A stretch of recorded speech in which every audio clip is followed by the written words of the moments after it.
aids for community ophthalmology. Now I would like to invite Chairperson Dr. R.C. Mahar sir, Dr. Satanshu Mathur, and convener Dr. Ashok, and moderator Suraj Singh Sanjam.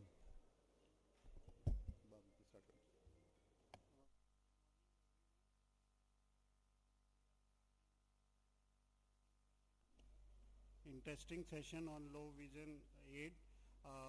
It is a very interesting topic, although it is not very much, very few seeing this. So I think everybody will come to know new things about this. So first presenter is Dr. Lakesh Madaria sir. Necessity of low vision aids among the patients with diabetic retinopathy.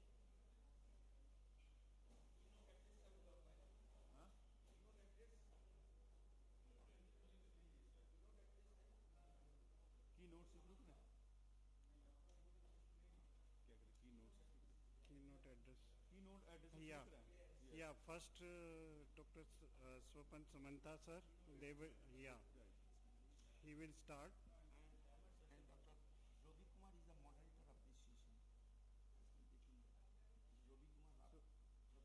I also invite Dr. Ravi Kumar, please.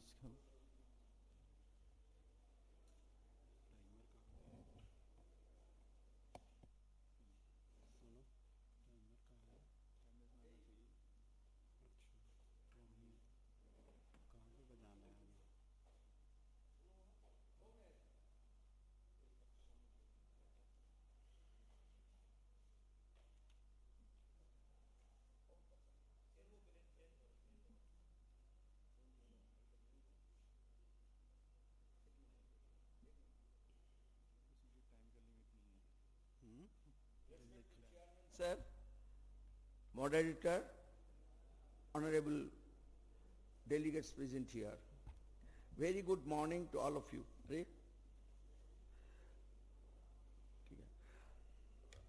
Possibly you all are aware of the fact that every year ACOIN used to take one theme of scientific discussion all over the year. Suppose we have got diabetic retinopathy, we have got glaucoma, childhood blindness in successive years. Last year we have got ocular trauma. So all over the year, wherever the ACOINians will meet, they will discuss and focus on that particular theme. And this particular theme is always being selected by the National President of ACOIN. In this particular year, our National President of ACOIN is nobody else than Professor Lalit Nepalia, who was the retired head of the department from Government Medical College, Ajmer. Unfortunately, he couldn't make it here today because of his viral fever. So he selected low vision aid for the whole year, a neglected chapter of our day-to-day community eye health practice. But we, the community ophthalmologists of India, has taken this chapter very seriously, and throughout this year, everywhere we will talk of only low vision aid, whether in our national conference or whether in our AIOC special sessions or in our state chapter meeting or in our ACOIN state chapter meeting, annual meeting also. So today we are here to discuss on low vision aid. Before going to this particular chapter, I have one great appeal to each one of you. We have got a journal, Indian Journal of Community Ophthalmology. I beg the contribution from each one of you on low vision aid, on whatever you are facing problems in your own areas. Today, I like to start the discussion with my keynote address on the necessity of understanding low vision aids for the community at large. It's a very simple answer in our day-to-day practice. As an ophthalmologist working in different medical colleges for the last 43 years, we have seen only one answer to the patient, nothing can be done. But we always say something can be done.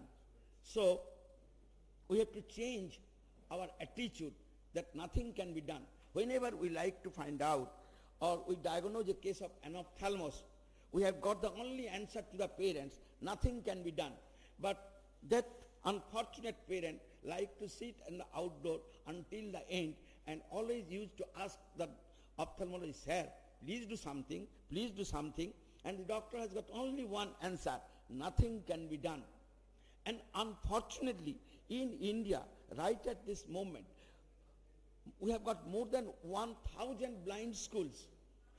But another pity story is that only 2 to 3% of the ophthalmologists have got the idea about the location of the blind school. They have heard that there is system of blind school education for all those incurable blinds. But they have got no idea. They can only say, yes, I have heard that blind school. Even in the locality, they have got blind school, but they don't know the location. So the simple answer to each and everybody, nothing can be done. So we, the community ophthalmologists, like to say that something can be done. Keeping all these things in view, we like to start the discussion today. The necessity of understanding low vision aids for the community at large. You all know the common diagnosis in our LVA clinic are the retinal problems, the whole globe problem, the optic nerve, the corneal involvement, lens, as well as cortical blindness. And if we just go through the clinical profile of patients attending our LVA clinic in India, we can say that the most of the patients has got about 63.5% has got retinal problems in different degree. And if we just go through our Indian scenario of the causes of low vision aid, we can jolly well find out the retinal disease tops the list, and following that is amblyopia, optic atrophy, glaucoma, corneal disease, higher visual pathway lesions, congenital abnormality, and so many things. To give effect to the Indian Nation Convention on the Right of Persons with Disabilities in the year 2006, much more stress has been given on this particular aspect. And so many subcommittees have been formed, and one of the subcommittee is dealing with blindness and low vision aid. Now, the Ministry of Social Justice and Empowerment has also revised the definition of blindness and low vision rights of Persons with Disabilities Act in the year 2016. So from 2016, the definition of low vision aid has also been changed. And here are the guidelines what has been enacted in 2001, where we have got 5 categories of low vision eyes. And the main problem with this, that many patients falling in between 40 to 70%, and many patients not fitting in the option. Difficult for the doctors to categorize the patients, as well as they cannot depend only on the better eye alone. The worse eye status must have to be accounted for. That's why the new formula has come up, and this new categorization has been prepared by the Department of Community Ophthalmology, Rajendra Prasad Center for Ophthalmic Science, and that has been enacted by Government of India. You can jolly well know this particular disability matrix chart, and if you are interested, we can distribute it, this disability matrix chart, by which you can jolly well find out the percentage of the disability with a better eye as well as the worst eye. And this disability matrix is recommended to use Snellen's chart or its equivalent chart. And we always like to take the best possible correction, whether by medical, surgical, or conventional practice. And after assessing best corrected visual acuity of both eyes, check the eye which is the better one. And in this way, we can categorize the patient and give them the disability marking and handicap certificate with the percentage. And what is the percentage disability if the best corrected vision is right eye is 160 and left eye is 660. In that way, we have to go through the better eye as well as the worst eye, whether it is 40% or it is 100% in that. In this particular aspect, I like to mention that there are 3 types of blindness, what we like to call it. One is a social blindness. He cannot go on with his social activities. And the Second one is absolute blindness. There's no perception of light, absolute blindness. And in the meantime, there is another sort of blindness, medico-legal blindness. That means how much he is blind medico-legally. So we have to categorize the patient in three aspects, whether he is a total blind or medico-legally blind or he is a social blind. This is the disability matrix where you can jolly well find out a person with left eye 6/60 vision, but in the right eye having 160 vision, his disability marking will come around 60%. In that way, it will be excellent. It is our motto that if we can distribute this disability matrix to each and every ophthalmologist of India to keep it in their chamber, they can jolly well say the patient that how much percentage he can receive from the medical board he is just appearing. So this is 60% disability is, as per the revised guideline, is the benchmark for any disability marking.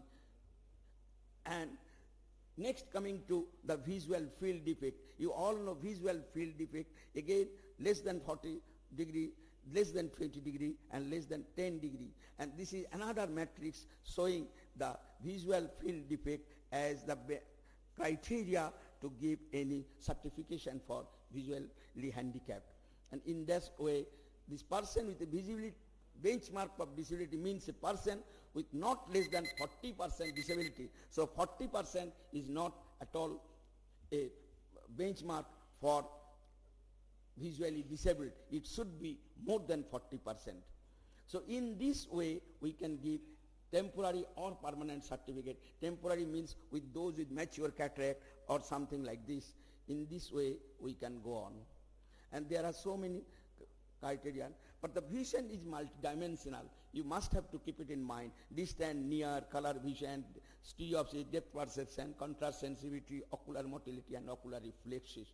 And the milestone of development of the eye is also maybe deprived or maybe disturbed with so many causes. And I do not like to go into all these details. I just like to show you a few cases of abnormalities of the eyeball which can make a child visually disabled and which we should look for. You all know microphthalmos, anophthalmos, these keratoconus, these microcornea, corneal problems like this. So many abnormalities in the anterior chamber, abnormalities of the iris, abnormalities of the choroid, abnormalities of retina, abnormalities of optic nerve, abnormalities of the lens, ectopia lentis and others, abnormalities of the eyelids and monocular elevation disorders, amblyopia and others, abnormalities of the orbit, abnormalities of pigmentation of the eye, oculocutaneous albinism, this is one. And we have found out some candidate gene for that in our studies in Bankura and other areas.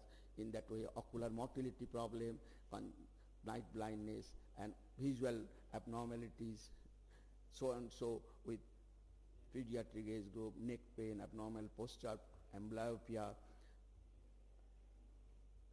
And with this, we are showing some low visual aids which can improve their vision partly. And we are lucky enough to be here in Dehradun, and Dehradun has got a very big national institute for this visually handicapped as well as developing low visual aids. And here are all low visual aids, household device. This may be optical, telescope and outreach, and this glare and others, contrast sensitivity.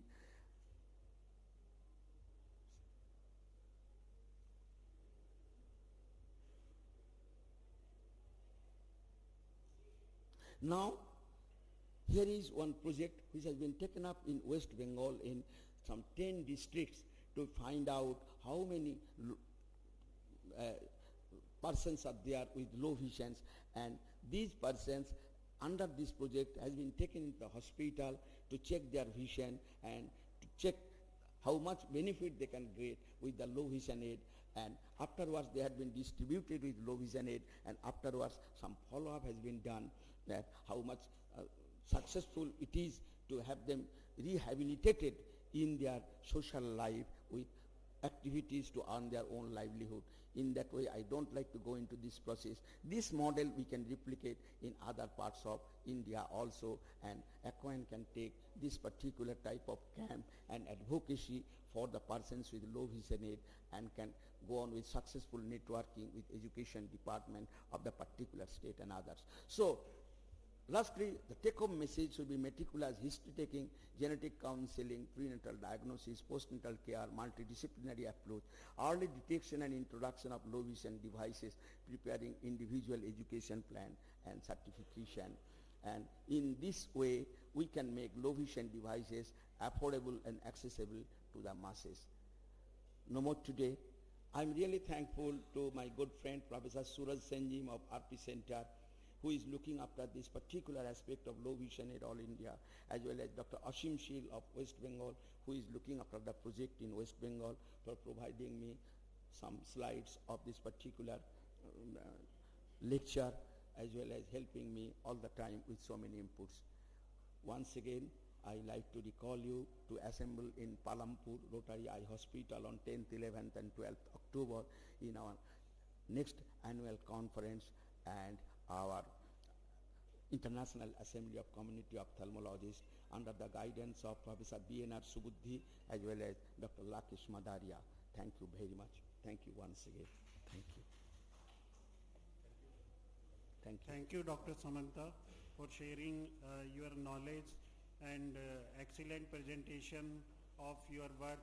You are a dedicated ophthalmologist in the field of community ophthalmology. Very few doctors want to work in the field of community ophthalmology, and Dr. Samanta sir is one of them. So he is highly motivating, and because of that ACOIN is growing day by day. So now we are starting interesting session, this low vision aids, and first speaker is Dr. Lakesh Madaria on necessity of low vision aids among the patients with diabetic retinopathy. And please all speakers requesting to stick to time.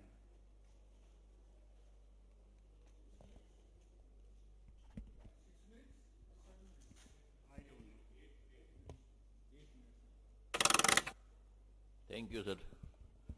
Respected chairperson, co-chairperson, and all the dignitaries sitting in the dais, and off the dais, our National Honorary Secretary, Professor Samanta, Professor Subuddhi, Professor Mittal, and all the delegates present here.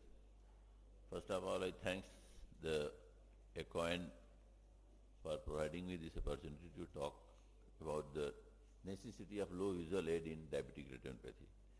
As we all know, India has become a diabetic capital. And in spite of all the best effort, the people are becoming blind because of the diabetes. As developed country like America, where there is no problem of the medical facility, no problem financial, even then every year 5 to 10,000 people are becoming blind because of the diabetes. So developed country like America, where every year this much amount of patients are becoming blind, we can estimate the illiteracy and the financial problem in our country, where a lot of people are becoming blind. And Professor Samanta has nicely projected that nothing can be done. The word, it has to be raised away from our voice, and we should ask for this patient, something can be done. So here comes the necessity of low visual aid. As we know, the diabetic patients is day by day increasing. In our India, it was 31 million in 2000, and by 2030 it has increased to 79 million. This is the global representation of diabetes, and in 215 it was 415 million, and by 2040 it is increased to 642 million. So it is not only increasing in India, but in all over the world. This is the International Diabetic Federation. According to this, it is increasing like anything in Europe and in East and North Africa. Everywhere it is increasing.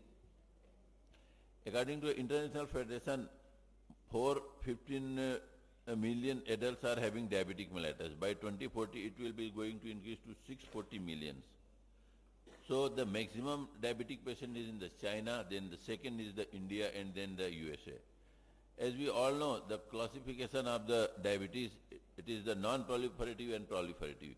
Usually this proliferative, this is the non-proliferative, this is the severely non-proliferative. If it is not properly treated, it will lead to the blindness. Then proliferative diabetic retinopathy, usually this 5 to 10% of the proliferative, they become blindness. You can see this figure. This is a proliferative. Even with the best possible surgical correction, the vision will even come to hand movement to 660. This is again the proliferative resulted into ischemic type of the proliferative retinopathy, which leads to the blindness. This is again a proliferative which leads to the blindness. This is again a proliferative which leads to the blindness. So after the patient become, with the best possible treatment, the patient become blind, then comes the low visual aid. The scope, the visually dysfunction, WHO definition, classification, goals and management, indication, and no visual aids, and types of low visual aids. The visual dysfunction, we can describe visual disorder, visual impairment, visual disability, and visual handicap. These are the different terminology used. Then the WHO definition of low visual aid, if it is less than 618 to the light perceptions, then comes the low visual aid. Then the blindness, the visual acuity is less than 360 or corresponding visual field loss of less than 10 degree, then it is defined as a blindness. As Dada has also classified this, the best corrected vision and WHO definition of normal visual impairment, severe visual impairment, and if it is less than 360 to no PL, it is blind. Visual disability chart, this has also been described by Dada. Then the functional effect, the loss of the central vision, the loss of the peripheral vision, as we seen in retinitis pigmentosa, glaucoma, and the cloudy media, blurred vision, reduced contrast, and problem with the glares. Goal of the comprehensive low visual aid examination and the visual rehabilitation. Identify an evaluation of the cause, assess the ocular health, emphasize the need of patients, clinical assessment, maintain and improve the visual function, optometric rehabilitation, and counsel and educate. This counseling education is a very important for these low visual patients. Many patients, if young, become the low visual aid patients. Sometimes they ask, Dr. Sahab, ab जी के क्या करेंगे? हमारे आंख तो चली गई. So then we have to give so many examples. हम उसको example देते हैं. You see the Surdas. Surdas, he has become the world famous because though he was blind by both the eyes, but with the worship of God and with the ability, he could raise his name as a Surdas, and everybody knows the Surdas was who. So counseling and education is a very important aspect for these patients. Evaluation of the low visual aid by history, visual activity, refractions, and by supplementary testing like glare, the color vision, the contrast sensitivity. By this we can evaluate the low vision. Indications in children, albinism, ROP, congenital malformations. In children, the ROP is a very important thing to be properly treated. Otherwise, if a child becomes blind, for the whole of the life, it will be a burden for the society and for the country. In the young patients, the keratoconus and ocular injuries. Ocular injuries are nowadays, it is one of the important cause. In the old age, glaucoma, ARMD, diabetic maculopathy, macular degeneration, retinal degeneration, as Dada has pointed out, 37% low visual aid is because of the retinal problem. The low visual aid, the optical device that improves and enhances the residual vision by magnifying the image of the object at the retinal level. So there are different types of low visual aid, and these are the different, the low visual aid optical device, this is for the near, which is required for the diabetic patients, usually they are the older patients, and the magnifying spectacle, This is one important thing for the patients of diabetic, because they want to read something. Then the magnifiers, these are the different magnifiers available, and the hand magnifier is also available. By this, then those who cannot hold it, the stand magnifier is also available. Then the closed circuit television system, this is the advanced one. Those who can afford, they can buy it. Then this is the telescope for the distance one, and this could be two types, Galilean or Keplerian telescope, and non-optical device. These are the different lenses. Then the illumination, by providing the illumination also, the reading stand with this, these are the different devices we can provide. So with these, I want to conclude my topic. One has to proper educate and give a good counseling to our diabetic patients, those who are coming with a very much less vision, and whatever the magnifier we can provide, it is available and we can do with best of our knowledge. So with this, thanks again to all for the patient listening, and thanks to the dais. Thank you, Dr. Madharia, for giving information on low vision aid in diabetic retinopathy. Diabetic retinopathy, we commonly see कि patients are coming in the last stage when already either most of the patients are in the low vision category. Some people are even blind also. So though it can be a very good tool to improve quality of life in diabetic patient. So we can go for this. Now the next speaker is Dr. Ajay Agrawal, when the glaucoma patients would require low vision aid.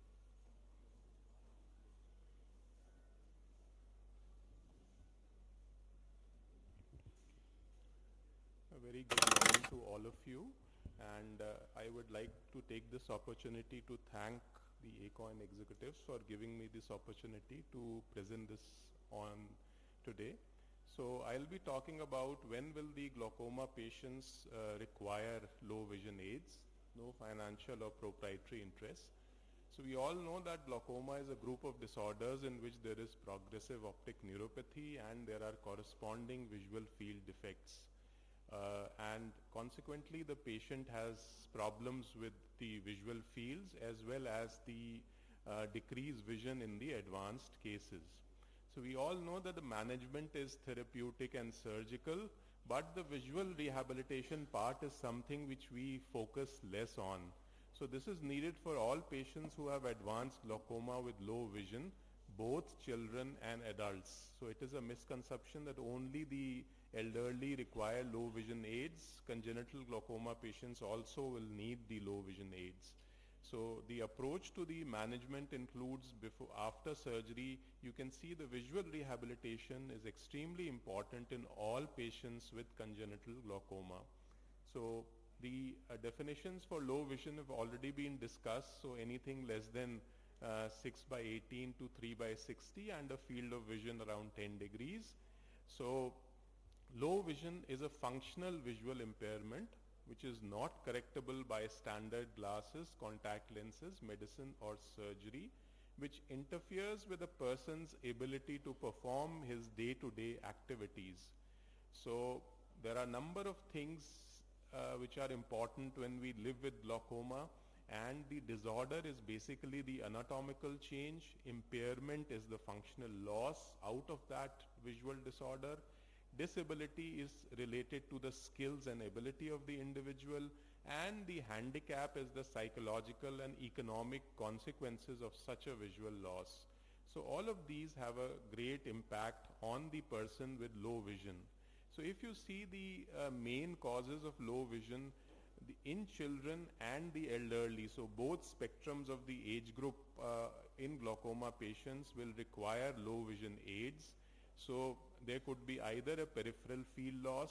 In certain glaucoma patients, the central field loss also kicks in very early, and there is overall blurring of the vision. So what are low vision aids? Put simply, they are devices which help you to see better.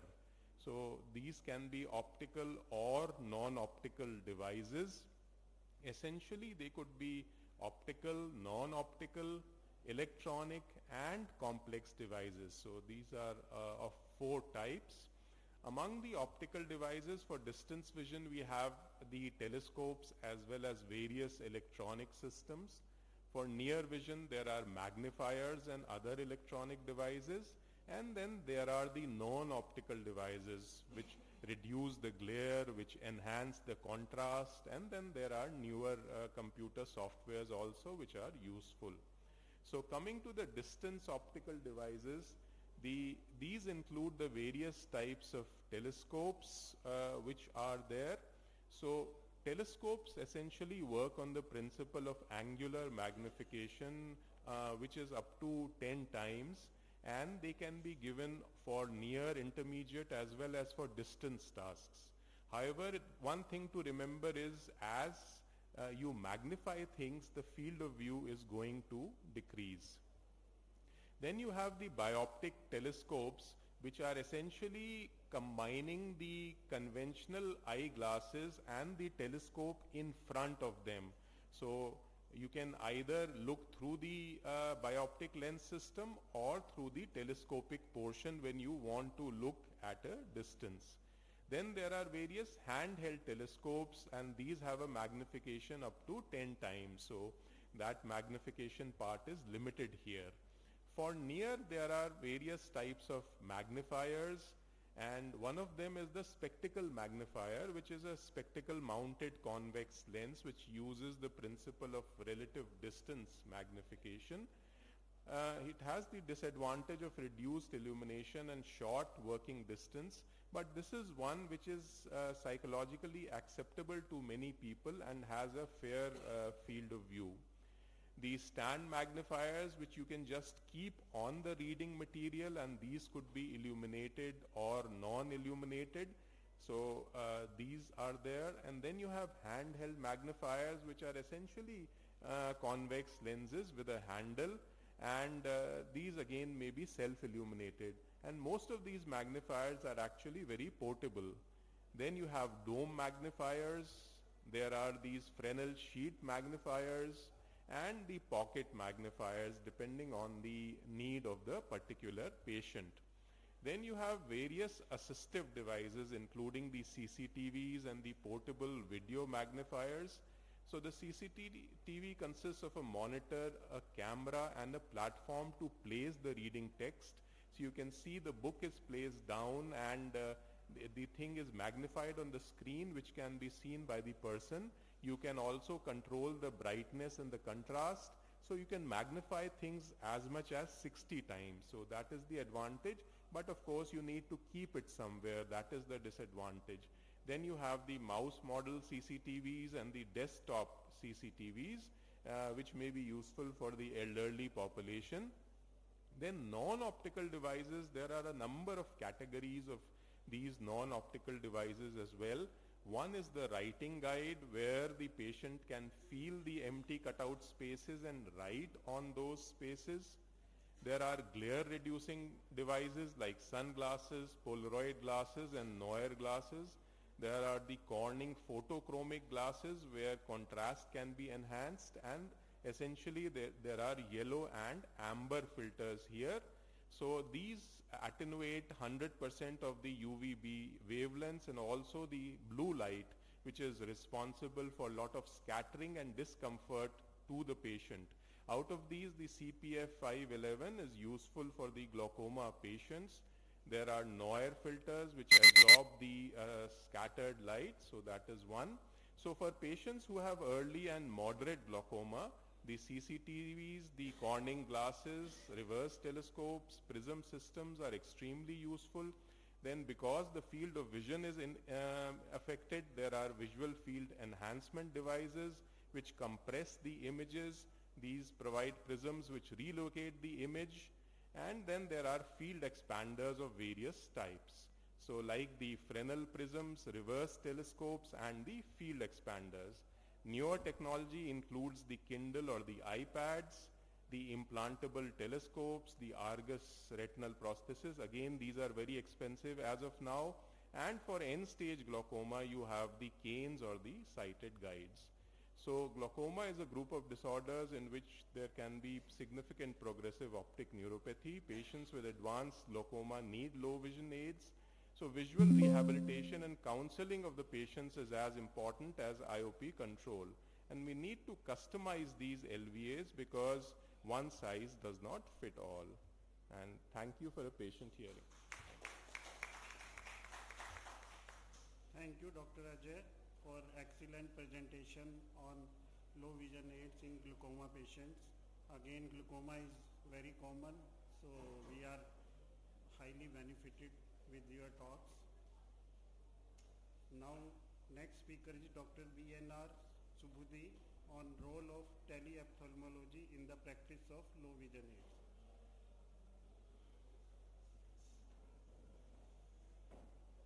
Good morning. I welcome all the fellow ACOINians to this ACOIN session. As a steering committee chairman of this ACOIN, I invite all of you for all the conferences held throughout the year in our country by ACOIN. So in these few words, I welcome you again, once again. So my previous speaker, the three speakers they told before me, one speaker told about the blind schools, Dr. Samant has told, and another speaker told about the low vision patients, and also my friend Dr. Ajay Agrawal also has told that the low vision patients, and also he has described the low vision aids. So how to connect these three? That there are patients, there are aids, and there are blind schools, but these are not well connected. So I think teleophthalmology is the only answer for this. So let me speak something about the teleophthalmology in the practice of low vision aids. I thank AIOS giving us a good session in the prime hour of the conference and the prime day too. So I thank Dr. Namrata for giving us this session today. So epidemiology already discussed the prevalence. There about age of 2020, approximately 1.1 billion people were living with the low vision, and out of these 43 million people are totally blind, and 295 billion people that are moderate to severe vision. We are concerned with this low vision. Causes, already my friends have already discussed about the causes of blindness and causes of low vision. I don't want to go into details of this. So I already discussed about the low vision patients existing in our country. And there are a lot of geographic variation too. Low vision blindness are more prevalent in developing countries compared to developed countries, and the causes of prevalence can vary from region to region in the same country. Age factor, majority of people are more than at the age of 50. No doubt younger patients are also there, but majority, if you take statistics, so age-related IDs are projected to increase as the global population increases. Economic impact, definitely in our country, being a socio-economical average, I would say, I won't say poor, but still these people, they definitely have a global financial impact or financial burden, with the annual global cost of power productivity estimated around $1 billion. So these are the impact of low vision, cycle of impact, all these things lead to mainly social isolation and depression, the commonest problem with the low. They say that nothing can be done for them. So how to rehabilitate them? That's the most important. These are the low visual aids, how to rehabilitate them. So what are my friends have discussed about all these. The devices are there, but still we feel that they are not used properly by these people. So it's a comprehensive process aimed at helping individuals maximize the remaining vision, improve their quality of life in our country so that they get out of the depression. How? So detailed examination, already my friends have told about these things, I don't want to say, but therapy and training. Vision rehabilitation therapy is very important for these people, and we have to train them. A lot of time is required. So learning new ways to perform daily tasks, moving in a society, moving at the house. There are a lot of devices, assistive devices, adaptive techniques, supportive services, access to support services including the counseling support groups to help patients cope with the vision loss and maintain mental well-being. Still we see that patient acceptance is very important because motivation is well required because there are a lot of really limitations of these devices, occupational demand, counseling, proper counseling is very important. Literacy of the person, most of the people are illiterate, so we have to educate them. And affordability also, you have to see whether the patient can buy these equipments, whatever is available. and accessibility, whether they are accessible these devices with their all patients. Cities only. Are they available in the rural areas? No, they do not. So teleophthalmology comes here. It's the game changer for these low vision aid patients. So it's a matter of transformative approach in the field of low vision assessment and rehabilitation. In the coming 5 years or 10 years, we will see that teleophthalmology in every branch of science will be utilized for the benefit of the patients. So increase access to care, geographic reach. So teleophthalmology enables patients in remote or underserved areas to access low vision aids, which I told you, the rural area. They are not available them. Convenience. Patients can receive consultation from the comfort of their homes. So we have to educate them by teleophthalmology from different base hospitals. So comprehensive remote assessment, virtual consultants are very important. Remote diagnostic tools also, use of digital imaging, and telehealth platforms allow for sharing the test results and images, so the retinal scans and visual. So whatever that we test, the optometrist, simple optometrist, health worker can test these patients, and they send the data to the nearby base hospital or central hospital where these are interpreted, and they can advise this optometrist and ophthalmic assistants to utilize these low vision devices. So virtual consultants are very important, and enhanced patient monitoring and follow-up, regular checkups. Once you give the, this device, whether the patient is using it or not, without finding any difficulty. So regular checkup is a must. So teleophthalmology enables regular follow-up appointments to monitor patients' visual conditions and adjust rehabilitation status as needed.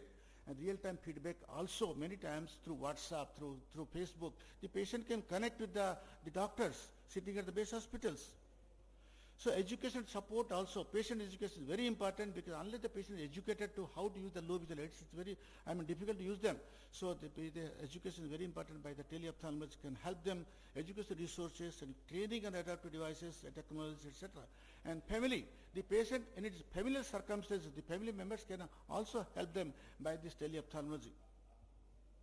Collaboration referrals, so interdisciplinary teams, so either physician, whether the other specialists like psychotherapists or psychologists, they can also be connected to the patient through teleophthalmology, not only with the ophthalmologist only.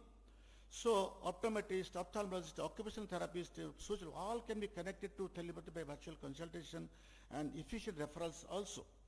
So technology integration, as the technology improves, newer techniques are coming up. The bionic eyes now in the horizon. Whether these bionic eyes will be available to the common man sitting in the rural area? Yes, it can be possible by our teleophthalmology. So adaptive techniques and also data sharing also. So you can have the data, which area is having more number of blind patients, which area is having this low vision aids are required. So this has to data sharing can be done to the data, teleophthalmology. So to conclude, my friend Dr. Suraj is here. Where is Suraj? So Dr. Suraj is here. I request him to do this survey and how teleophthalmology will be beneficial to them. So to conclude, teleophthalmology enhances the practice of low vision assessment and rehabilitation by improving access, efficiency, patient engagement, remote areas. That means we go to rural areas. So ACOIN is the only association who goes to rural areas, who go to the needing patients. So we should adopt this teleophthalmology, and we should connect with our specialists at the center. And as technology continues to evolve, the integration of teleophthalmology into low vision aids is likely to expand, leading to better customers and greater quality of life for individuals with visual impairments. So as Sapanda told that there are 100 blind schools in our country. I'll ask my friends here, whether in your state, how many blind schools are there? Are you aware of it? Well, I am also not aware. How many blind schools are in my state in Odisha? Sometime back I did some statistics. I collected some statistics because it's in the medical college. So during my medical college, I gave a thesis to my student to do the blind school studies. He went to all the blind schools and brought some statistics. Really, there was, and out of these statistics, we could do some treatment to them, and also even provided low vision aids through Red Cross Society of India. So Dr. Suraj is here now. So I request to put a teleophthalmology into this practice of low visual aids. So definitely in the coming few years, definitely it will be beneficial to all of us. So thank you very much. ACOIN, having this year, taking the low visual aid is the source subject of interest and subject discussion. Thank you very much.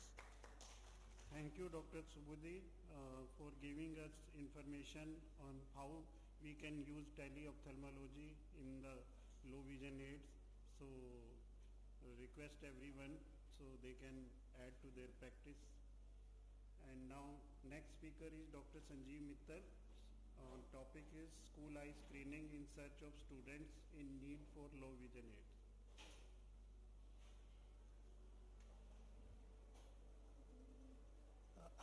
First, I want to just say good morning, everyone. Basically, just 5 days before, Dada actually called me to change the topic, and he offered me this topic. So then, actually, I prepared this topic. Anyhow, basically, the topic or presentations are mostly several things are common. There is no overlap. So I would just share, just some slides, but I will share some my personal experiences, something with you. Low vision is close to my heart, and since I have been in district Dehradun for the last 29 years, and there is a national institution of visually handicapped, which has become now visual empowerment. Name is changed now. Besides this, there is another NGO running, Sharp School of Blind in Dehradun, and I have been a visiting faculty till 2010 to both the schools as for the low vision. So this topic, that thing actually, ignited me when I visited those schools for taking lectures in low vision. So that time, only thing was +10 magnifying glasses were available for low vision. So in fact, what I feel, what I want to share before starting this topic, there is a need for ophthalmologists. We as an ophthalmologist are working, but somehow when we feel our duty is not actually cut off the moment we see the patient, suppose is having ARMD, the vision or some congenital disorder, vision cannot improve further. So our duty is not actually stopped there. Our duty is also that we counsel the patient, and as a faculty of medical institution, we feel we have to imbibe this learning amongst the residents, that we imbibe that our duty is not off there, we have to counsel them for their vocational training and low vision assessment and provision of low vision aids.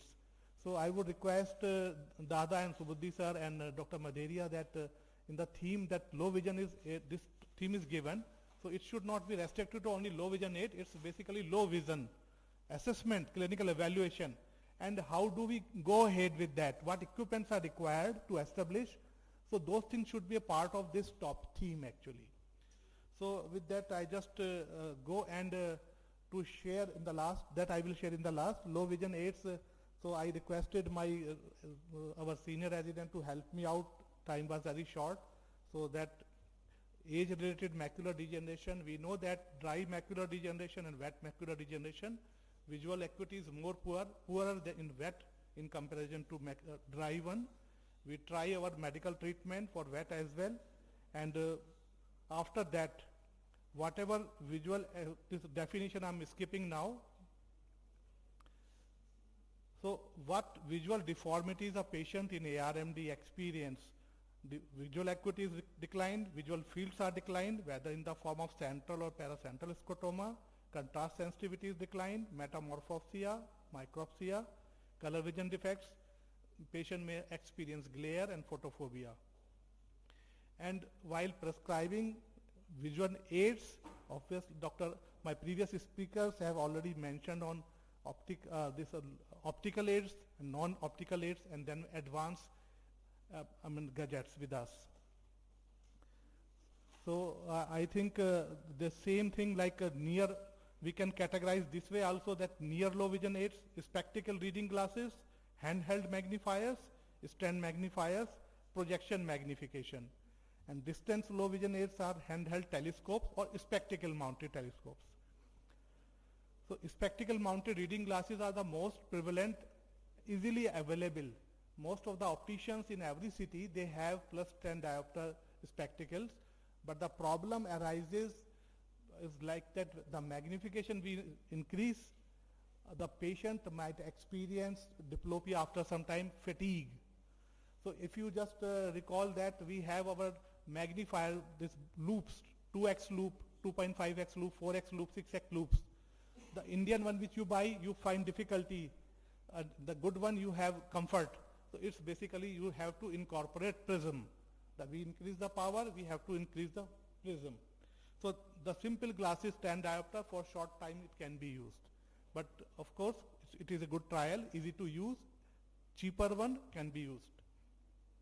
Hand-held magnifiers everywhere available, and I think we all know it. The limitation we know about limitation we know, well, there is a limitation, but there are another option to us. Similarly, we have stand magnifiers. Then distant low vision aids, earlier speakers mentioned about telescopes and telemicroscopes if it is added into that. And then we have non-optical devices. Non-optical devices actually which is addressing either in the form of lighting. What is the source of light? What type of light? Basically we have to reduce the glare. So a simple polycarbonate glasses, sunglasses, polarized glasses. Simply if a patient is suffering from that, you can suggest the different color filters. Suppose a patient is ARMD, you can suggest, okay, you use SP2 glasses or alpha 1 glasses. Those glasses can be used simply. Or some opticians, they have suppose Neuer filters, CPL filters that can be advised. So one just need to go through them actually before we go into that practice to using that. So and another thing is the source, like basically glare part. So basically that we have to use, beside the filter, the environmental modification. So that we can advise. So just it need a little help and counseling to the patient that you have to live like this, suppose. So how we can try better for your daily life.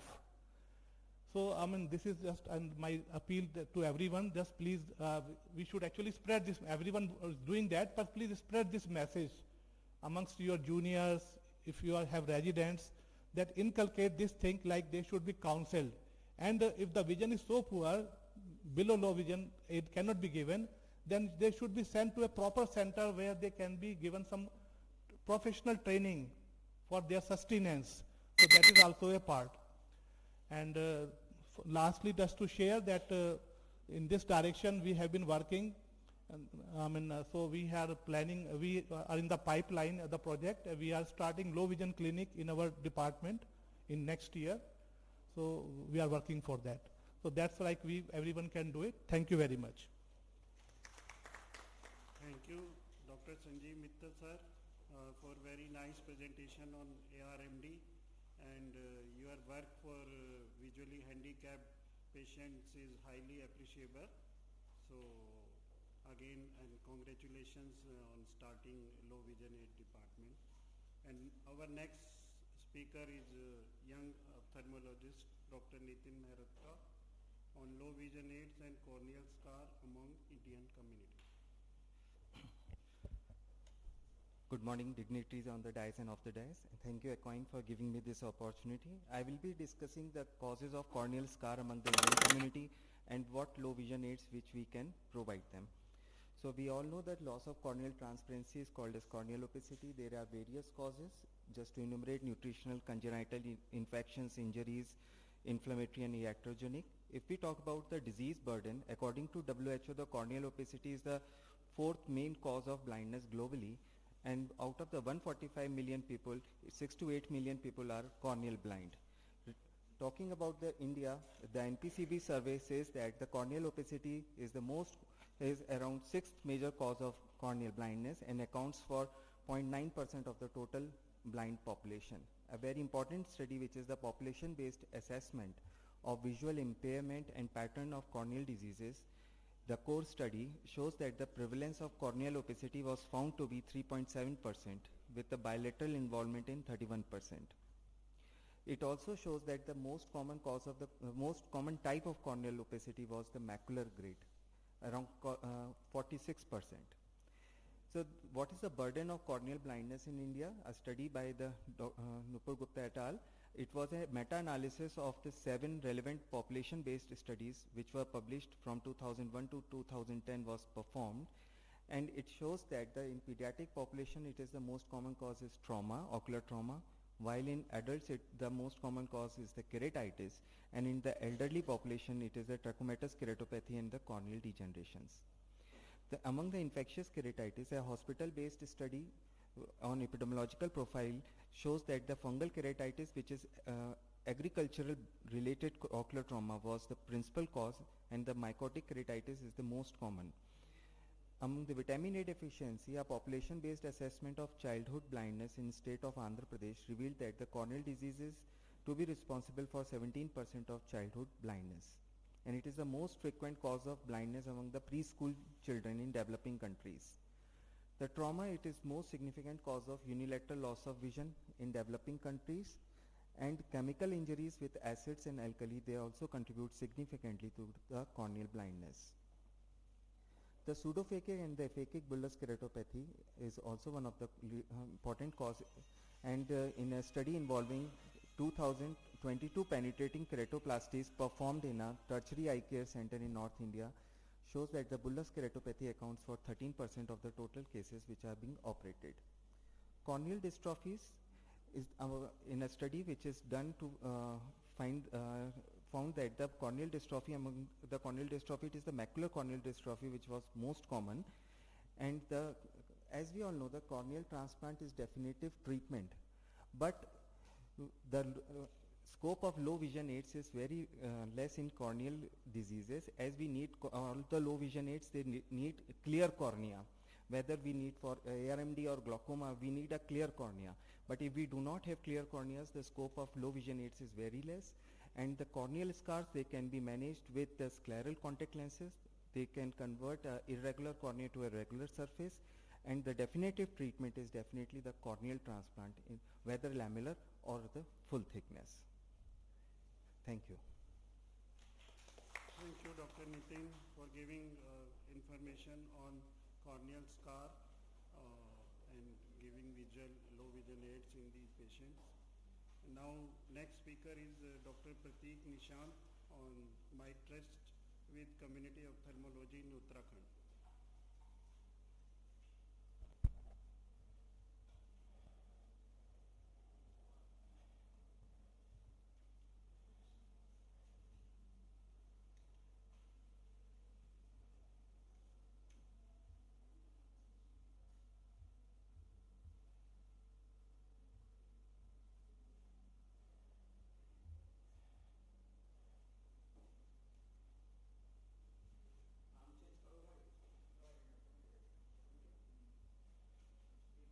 It isn't working.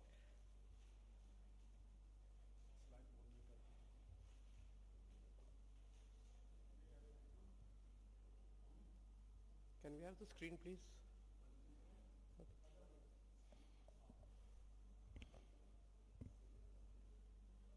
So, esteemed members of the panel, ladies and gentlemen, good morning. I'm Dr. Prateek Nishant from the state of Bihar.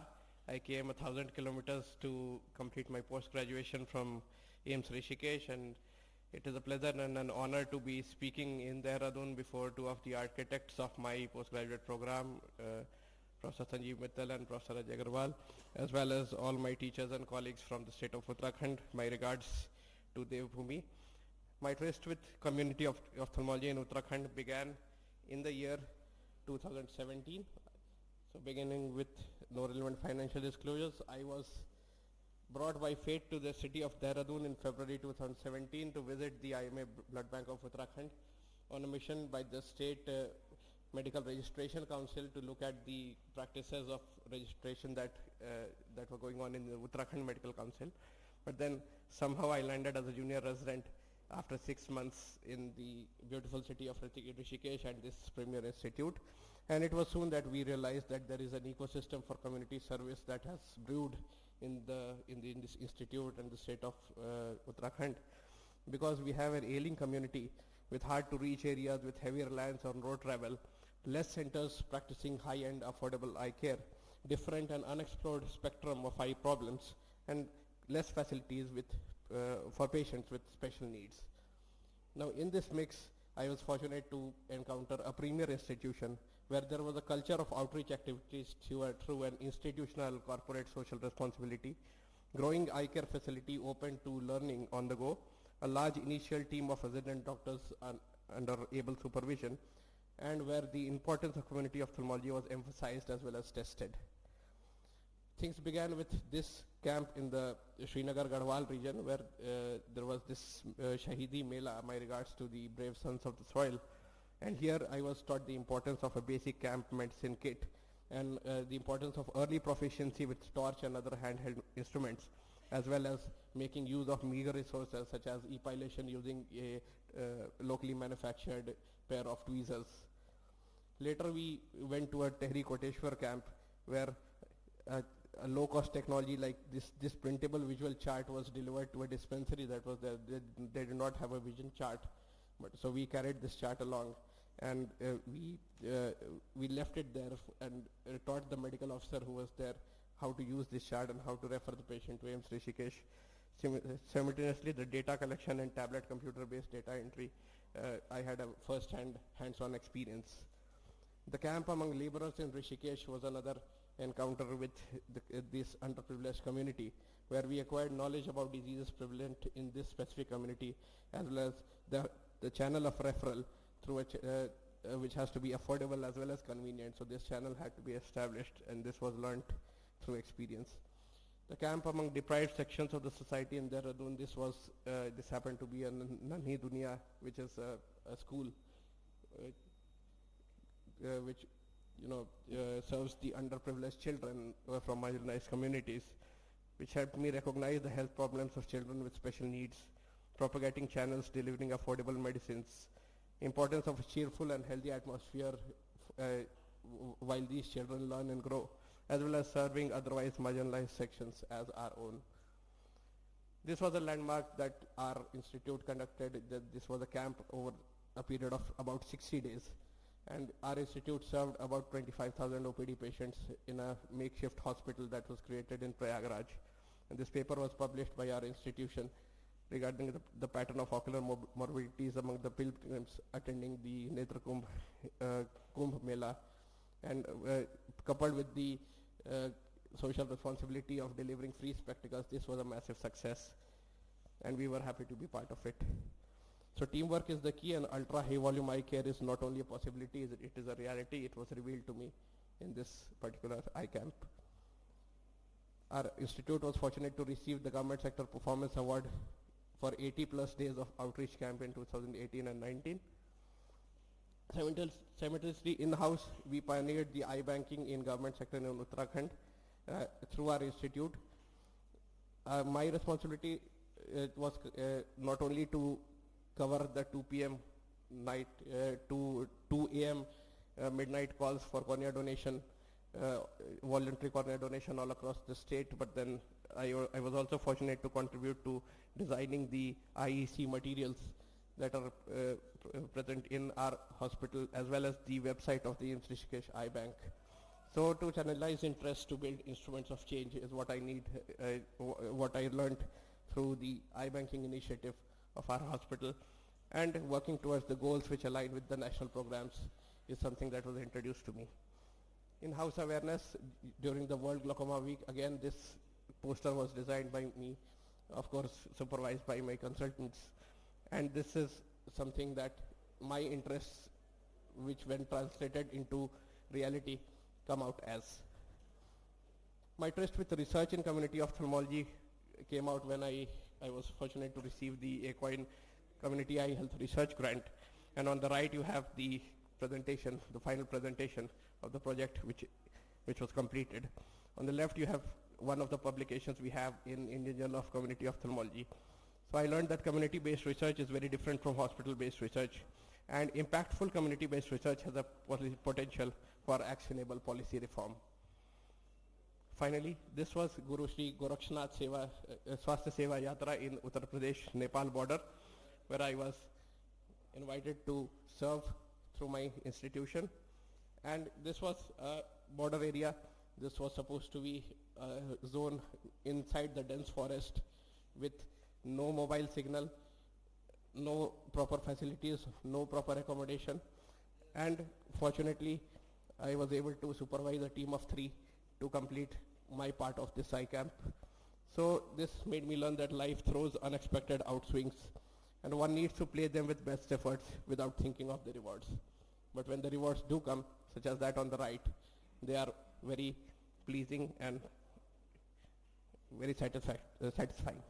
In conclusion, junior ophthalmologists can contribute to community ophthalmology in more than one way. A strong administrative will for supporting community service is essential, as is personal dedication. One ought to travel to hard-to-reach areas to experience hardships faced by the ailing public.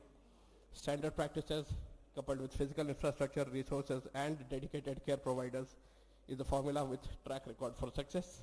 And community ophthalmology is a mindset. Once you're in, there is no turning back. My commitment towards unconventional path stems from the promises made to these two legendary individuals, Professor Dr. Rajwardhan Azad and Dr. Partha Vishwas, who asked me, what do you want to do in life? And I said, I'll take an unconventional path forward. The next level in community ophthalmology is Akhan Jyoti Eye Hospital, where I am currently working.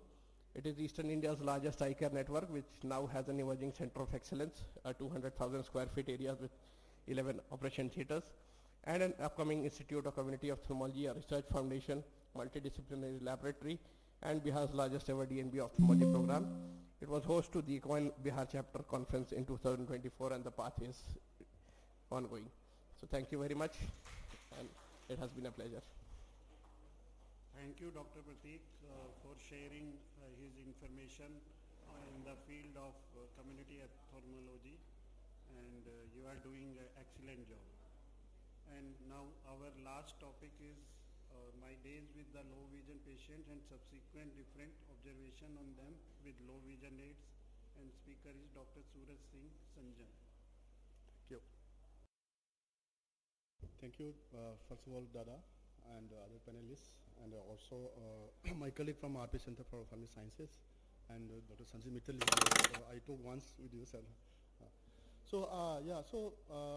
You must be surprising to know that how I land up in this services, low vision and visual disability. So initial 7 years I worked in RP Center as a faculty in community ophthalmology. So I work a lot in terms of blindness survey, audits ICAM, school vision screening program, a lot of parliament question and preparation of the Ministry of Guidelines. There's so many things. So this seems to be keep repeating over the last few years. Then I feel so bored.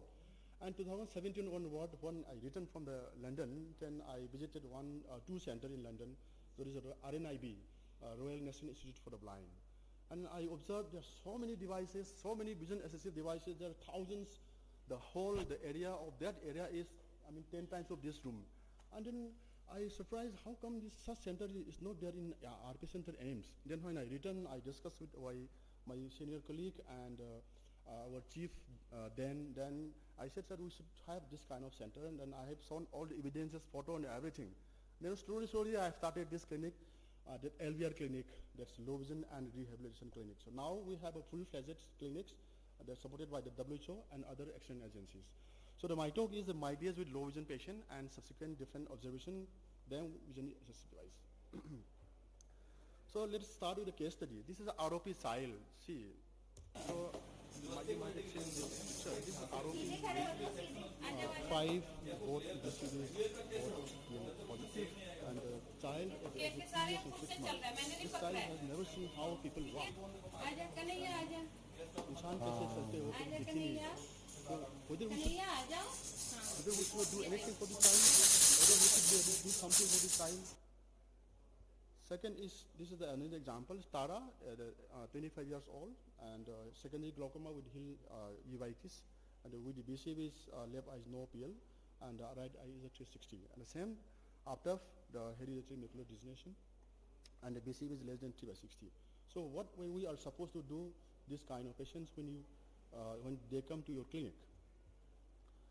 So my talks, first I will cover the patient care in terms of visual disability and vision assistive device. So now, rather than saying the low vision device, low vision aids, so we should expand our scope saying that vision assistive device.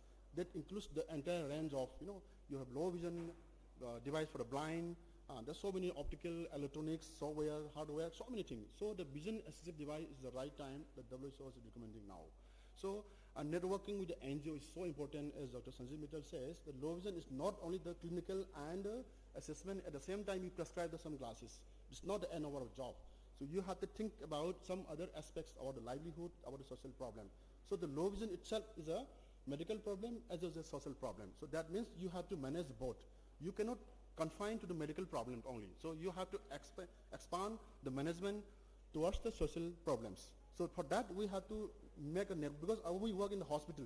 So we have to network, we have to prepare a networking system with the NGOs, existing NGOs in your community, because they have been providing the social services. Otherwise you will be a monodisciplinary service. And first, training and capacity building is so important for our residents and optometry students. This is the clinic I have started in 2017.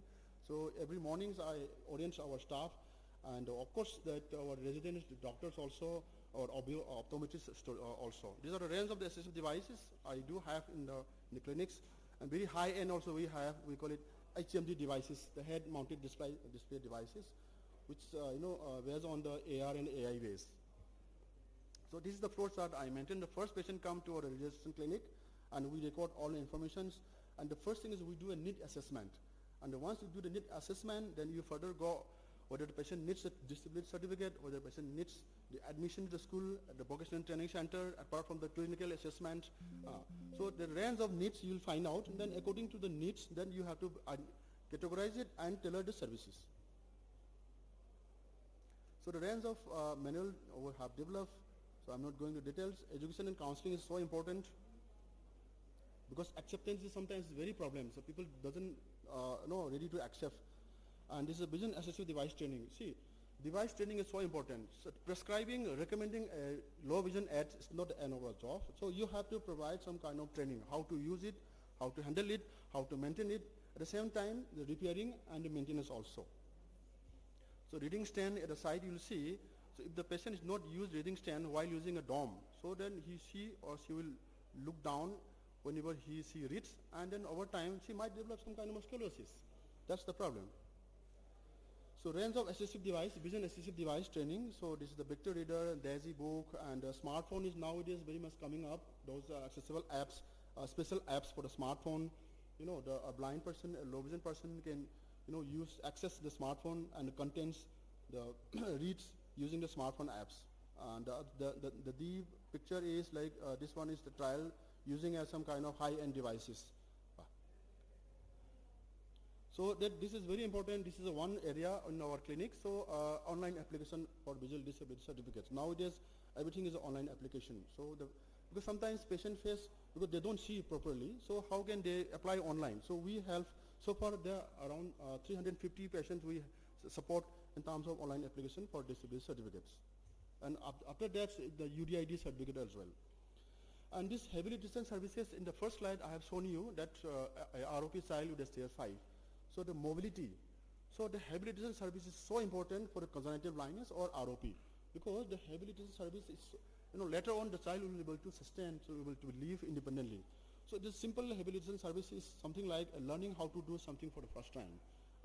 So it helps the child to develop the skills, maybe academic, maybe participation, maybe self-confidence, development, social skills. There are a range of skills that a human can develop. So if you provide the heavily distance services early, then the children will be easier to cope up his life, her life. So in the clinic, so you will not find this in the book. So somehow we interact frequently with the patient, with the parents, with the caregiver. Then somehow we categorize into two different forms for the heavily distance services. The first is essential life skills. The second one is instrumental life skills. In the essential life skills, first we provide the heavily distance service for the mobility and a social smile, because a child with the blind, so how to make a social smile, because a child smile in front of the parent, it means a lot. So and the communication training, because it's very difficult to train. So these are very important steps, a milestone for a child born the blind. And the instrumental life skills is object permanence, object identification. It's very, very important. How to, how to make identify child. This is the object, this is the spoon, this is the glass, something like that. So this is the last few slides. So this is the habilitation for mobility. The child is Arab, 2 years. 2 साल के बच्चे तो आजकल दौड़ते हैं. Child is not able to walk properly.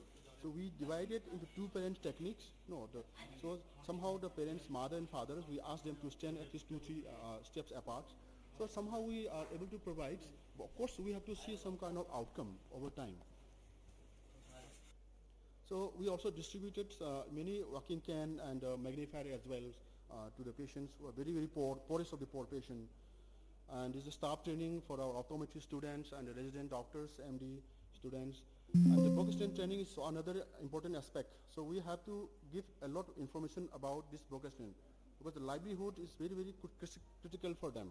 This is the outcome. So social admission we refer, vocational training we refer, and school admission done, and vocational training done, because this is outcome from the networking services. We make a network with the NGOs in Delhi and the NCR, and we provide awareness about the scheme.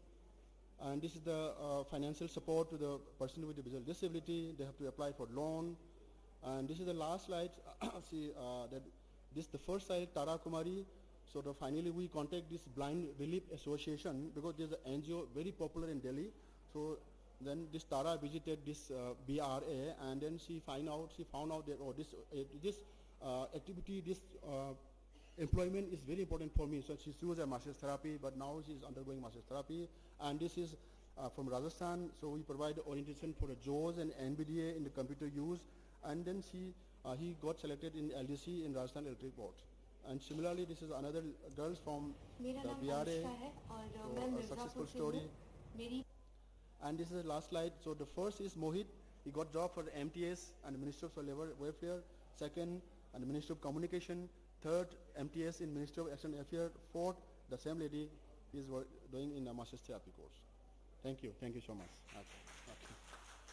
Thank you, Dr. Suraj, for excellent presentation of your clinical work. It is very difficult to work on this low vision aid patients, so it requires very much patience. So now I would invite Dr. Praveen Vasist for concluding remarks on this. He is not there. So can we close the session? Any questions? Thank you everyone.